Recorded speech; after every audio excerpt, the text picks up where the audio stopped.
E aí, nós, na época do que aconteceu comigo, nós estávamos investigando um roubo de uma picape. E isso era uma situação normal, investigação. E aí que hoje eu posso falar, a gente estava com investigação de interceptação, acompanhando os vagabundos, que pode chamar vagabundo, né? Foram condenados já, né? Já, Um foi condenado logo no início, que não tem nem o que... Ao juízo final. Juízo final, não tem o que falar. O outro está preso, né? E foi condenado realmente pela justiça. E aí, o que acontece? Já tínhamos a identificação dos 3 elementos, que eram 2 homens e uma mulher, e continuávamos investigando, entendeu? Precisamos chegar ao ponto onde eles estavam e também recuperar o veículo, né? Aí passou, aí estava no trabalho, isso foi num domingo. Foi no domingo, me lembro bem. Eu estava com a minha família, até falei que nós íamos à missa, isso às 18 horas mais ou menos, e aí o meu telefone começou a tocar, entendeu? E recebi informações de onde um dos criminosos estava e onde estava o veículo. E aí resolvi reunir com a minha equipe na base, né, na delegacia, e aí dividir. Uma parte foi onde estava, uma parte, eram 6, né? 3 foi onde estava o...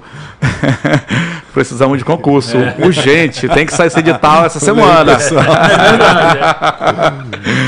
3 foram onde estava o veículo, que é no bairro Alvorada, e os outros 3 comigo, que eu queria estar onde estava o movimento, né?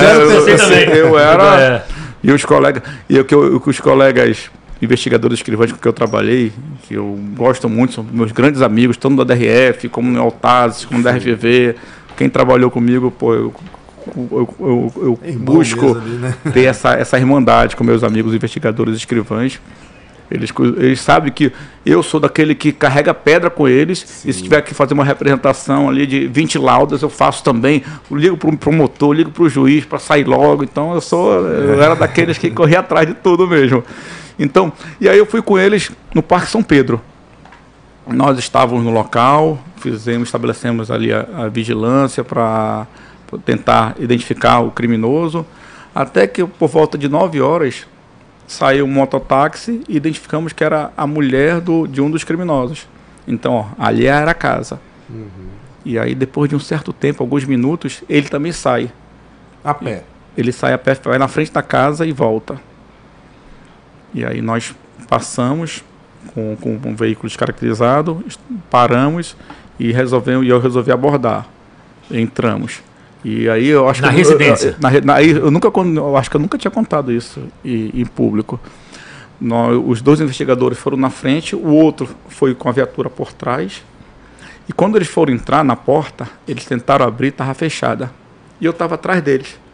E aí eu fui por trás dele, uma portinha que estava na lateral, que era um corredor. E eu empurrei. Quando eu empurrei, estava aberta. Aí eu falei para ele, aqui está aberto. Quando eu fui entrando, aí veio vários tiros e de cima. Aí um deles... Conseguiu identificar, Périx? Não, estava escuro. Só um barulho? Estava escuro. Né? Estava escuro. Eu sei que ele estava em cima porque entrou basicamente aqui, né, e atingiu minha mandíbula. E logo eu senti um impacto, né? E aí eu falei para os colegas, eu fiquei consciente, falei para os colegas, fui atingido. E aí houve aquela troca de tiros, os colegas atirando para que eu saísse do local. Sim. Aí eu mesmo entrei na viatura descaracterizada, aí eles saíram, um tirou a camisa e me deu, porque eu perdia muito sangue. Imagino. Né? E aí deslocamos para o Delfina Aziz, que ficava bem próximo. Acho que em 5 minutos eu cheguei no Delfina. Mas nisso ali já cessou naquele primeiro momento. Naquele primeiro momento. Sim. Né? Aí os colegas depois voltaram para o local, mas eu vou já chegar lá. Aí nós chegamos no Delfina, eu não conseguia mais deitar, porque eu perdia muito sangue.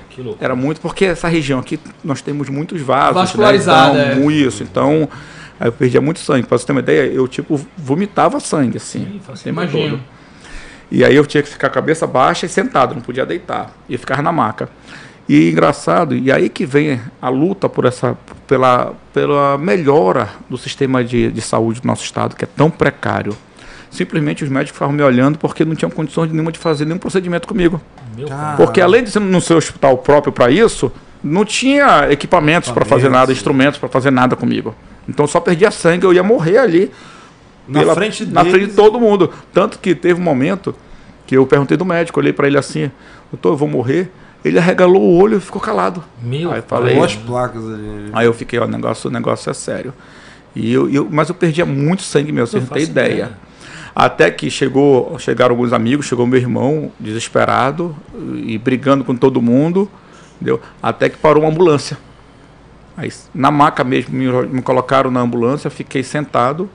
E engraçado que um dia desse eu recebi uma mensagem, eu quero encontrar o motorista da ambulância. Olha. Ele emocionado mandou uma mensagem para mim, disse que, delegado, eu que levei para o hospital o João Lúcio, lá do Delfino.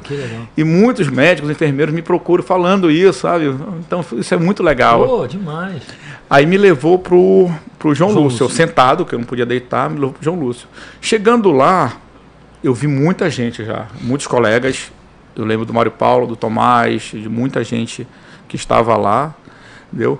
E deu uns 5 minutos, eu não lembro se eu apaguei ou se me sedaram, porque eu não lembro mais de nada. Eu já acordei no dia seguinte, no hospital adventista, né? E aí, graças a Deus, que eu tenho um plano de saúde, e tinha mudado 6 meses antes, porque, engraçado, depois a minha família falou, eu estava no João Lúcio, fizeram dois procedimentos de hemostasia, né, para estancar o sangue que eu perdia. E depois me deixaram no corredor porque não tinha vaga para ficar em leito da UTI. Então, para que vocês vejam o porquê de eu lutar tanto pela saúde no nosso estado, né? Seja na CPI ou visitando hospitais, porque realmente muitas pessoas morrem ou ficam sequeladas por falta de um instrumento, falta de um equipamento. E tem muita gente desviando dinheiro público da saúde e de outras pastas também, mas especialmente da saúde. Então, nós não podemos permitir isso.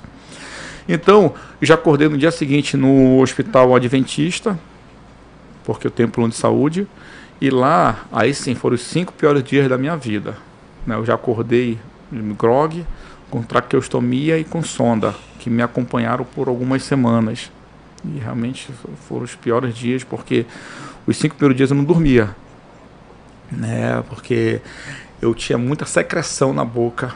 Eu usava aqueles aspiradores de dentista. Sim. E todo dia enchia 2 potes daquele grande da secreção. E quando eu fechava o olho, dormia, a secreção entrava pela traqueia e engasgava. Risco de asfixia, né? Exatamente. E voltava. Então eu despertava, não conseguia dormir.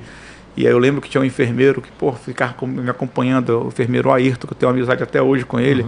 Ele fazia de tudo para eu dormir, para me ajudar ali, colocava musiquinha para mim. O Ayrton é um grande amigo hoje. Legal. Me ajudou muito naquele momento tão difícil da minha vida. Então foram 5 dias bem ruins. No 5º dia, eu até consegui já descansar. Eu já sentia meu corpo muito debilitado. Eu não conseguia nem andar, né, porque me faltava ar, eu ficava cansado. Entendeu? E aí eu consegui dormir no 5º dia. No 6º, já percebi que estava tendo uma confusão se eu ia viajar ou não ia, né? E o meu irmão estava à frente disso, a minha família. E aí no primeiro momento, na época, o governo disse que ia me dar todas as condições para que eu me recuperasse, mas depois, quando perceberam que eu tinha plano de saúde, alguns quiseram meio que lavar as mãos. E eu falo abertamente que eu não tenho compromisso, tenho que falar a verdade. Sim, claro, fica à vontade. E aí, depois de muita pressão, conseguiram uma aeronave, uma UTI aérea, e aí eu fui transferido para São Paulo.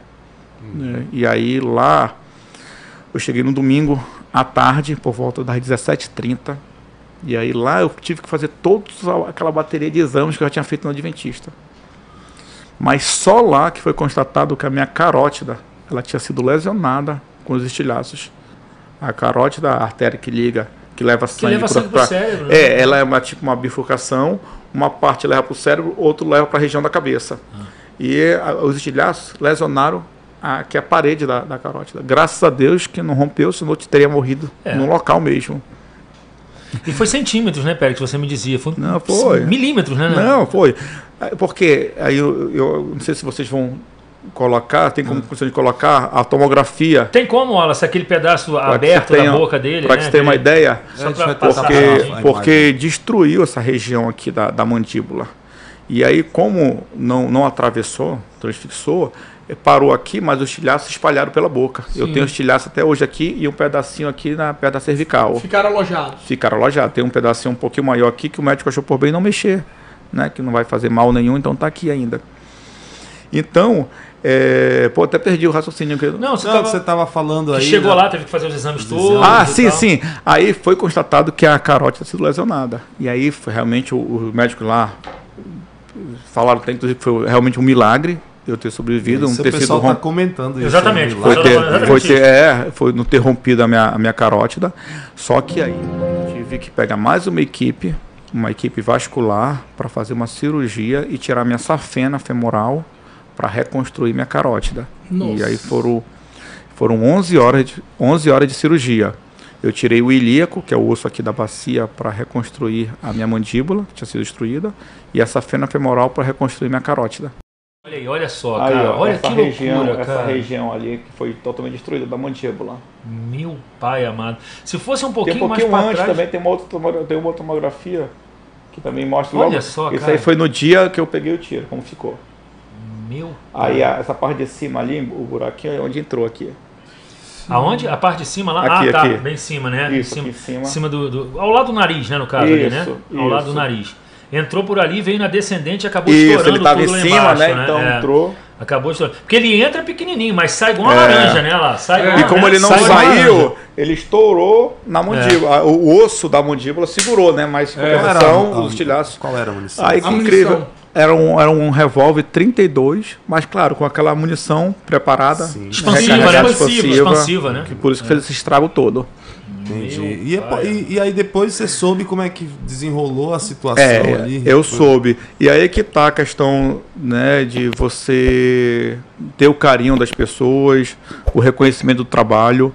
No dia que eu peguei o tiro, houve uma mobilização de colegas da Polícia Militar e da Polícia Civil, todos saindo de sua casa para ir no Parque São Pedro, para ir atrás dos criminosos. Eu soube depois, foi impressionante. Né? Um deles conseguiram identificar, né? E ainda reagiu e morreu logo depois. O outro ainda conseguiu fugir e 2 semanas depois foi preso.